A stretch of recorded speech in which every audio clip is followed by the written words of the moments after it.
Corona মহামারী সংক্রমণের প্রতি লক্ষ্য রাখি পুনর রাজ্যত লকডাউন বৃদ্ধির পোষকতা করে জুবিন গার্গে। জুবিনের মতে বর্তমান পরিস্থিতিত রাজ্যত লকডাউন বৃদ্ধি করাটো প্রয়োজনীয় হয়ে পড়েছে। সোমবাৰে মহানগৰীৰ ৰাজগড় তিনিআলিত কীৰ্তজকলা বিপণী উদ্বোধনীৰ অনুষ্ঠানত মুখ্য অতিথি হিচাপে উপস্থিত থকাৰ সময়ত এই মন্তব্য কৰে জুবিন গাৰ্গে। ঠিক একেদৰে ৰাজ্যৰ বিভিন্ন প্ৰান্তত খিলঞ্জীয়াৰ ওপৰত চলা বৰ্বৰ আক্ৰমণ সন্দৰ্ভত মত ব্যক্ত কৰে জুবিন গাৰ্গে।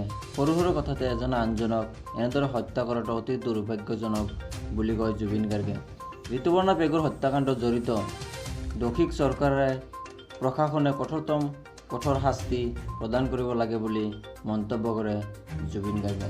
ইপিনে অভিনেতা সুশান্ত সিং ৰাজপুতৰ মৃত্যু সন্দৰ্ভত জুবিনে কয়, সুশান্ত এজন ভাল অভিনেতা আছিল। তেওঁৰ মৃত্যু বলিউডৰ বাবে এক বৃহৎ ক্ষতি। তেওঁ কি কাৰণত এই পথ ল'লে সেই সন্দৰ্ভত আৰক্ষী উচিত তদন্ত কৰাৰ প্ৰয়োজন আছে।